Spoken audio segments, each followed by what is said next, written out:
Underpass থাকলেও ব্যবহার করতেন না এলাকাবাসী, ফলে অব্যবহারে গজিয়েছিল আগাছা, জমেছিল আবর্জনাও। আবার আলোর ব্যবস্থা না থাকায় দিনে রাতে আন্ডারপাস এড়িয়ে যেতেন স্থানীয়রা। ব্যস্ত রাস্তা পার হতে গিয়ে প্রায়ই ঘটে যায় দুর্ঘটনা, মৃত্যুও হয়েছে একাধিক। প্রায়শই দুর্ঘটনা দেখে আন্ডারপাস ব্যবহারের নির্দেশ দিয়েছিল পুলিশ। আর সেই মতো জাতীয় সড়ক কর্তৃপক্ষ পশ্চিম মেদিনীপুর জেলার দাঁতনের ঘোলায় মোড়ে অবস্থিত আন্ডারপাসটি পরিষ্কার করেছে। এবার অন্ধকার আন্ডারপাসে আলোর ব্যবস্থা করলো স্থানীয় আঙ্গুয়া পঞ্চায়েত প্রশাসন। খুশি এলাকার মানুষ।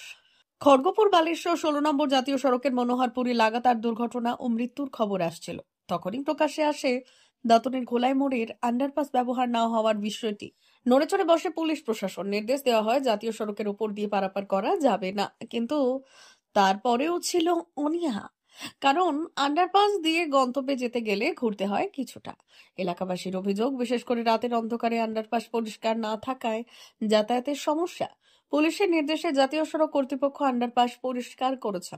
শনিবার আন্ডারপাসটিতে আলো লাগানো হয়েছে। পঞ্চায়েত জানাচ্ছে বেশ কয়েকটি আলো লাগাতে প্রায় 1,000 টাকা খরচ হয়েছে। আঙ্গুয়া পঞ্চায়েতের প্রধান অভিজিৎ ধোয়া বললেন, পাশাপাশি এলাকায় দুর্ঘটনা ঘটছিল। আমাদের এখানে যেন দুর্ঘটনা না ঘটে তাই আন্ডারপাস চালুর নির্দেশ দিয়েছিল পুলিশ। আর সেই মতো জাতীয় সড়ক কর্তৃপক্ষ পরিষ্কার পরিচ্ছন্ন করে দেয়। আমরা সেখানে আলো লাগালাম, এতে মানুষের যাতায়াতের ক্ষেত্রে কোনো অসুবিধা হবে না। আরও আন্ডারপাসের দাবি উঠেছে। দাবি, জাতীয় সড়কের মকরামপুর, বাকরাবাদ, মনোহরপুর, বামুনপুকুর এলাকায় আন্ডারপাস নেই। ব্যস্ত রাস্তা পেরোতে হয় এলাকাবাসীকে। খড়গপুর বালেশ্বর জাতীয় সড়ক কর্তৃপক্ষের এক আধিকারিক বললেন, কতগুলো বিষয়ের উপর নির্ভর করে সিদ্ধান্ত নিতে হবে। এক্ষেত্রে এমন কোনো আবেদন আপাতত আমাদের কাছে আসেনি। তো প্রতিনিয়ত এর জাতীয় সড়কে যে দুর্ঘটনা ঘটতো, তো সেই জন্য আমাদের প্রশাসন থেকে যে ব্যবস্থাটা নিয়েছে খুবই ভালো।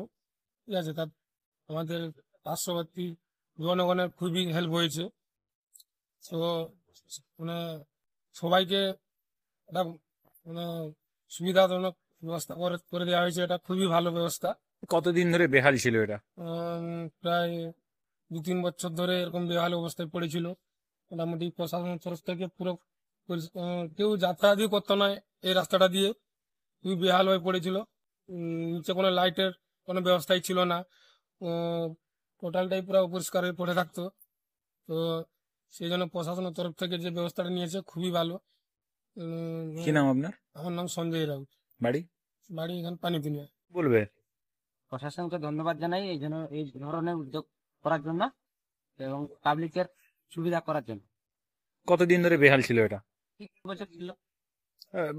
ইয়ে জঞ্জাল হয়ে পড়েছিল, তা এটা ইউজ হতো না, এখন কি মানুষ ইউজ করছে? হ্যাঁ, এখন ইউজ করছিল। কোন জায়গায় রয়েছে এটা? ঘোলাই। কি নাম আপনার? শম্ভুনাথ পাল। অমর অটোমোবাইল এখন আপনার প্রিয় শহর দাঁতনে। ইয়ামাহা কোম্পানির সমস্ত ধরনের মোটরবাইক নিতে আজই চলে আসুন অমর অটোমোবাইলে। আমাদের ঠিকানা দাঁতন কালীচর্দি হাট, দাঁতন হাসপাতালের কাছে। আমাদের এখানে পাবেন ইয়ামাহা কোম্পানির সমস্ত রকমের মোটর বাইক। প্রতিটি মোটর বাইক কেনাকাটার উপর থাকছে বিশেষ ছাড়। আমাদের ওপর একটি শাখা রয়েছে খাকুরদা ধনেশ্বরপুরে। মোটর বাইক কিনতে আজই চলে আসুন অমর অটোমোবাইলে। যোগাযোগ 9547232150 অথবা 6296512188।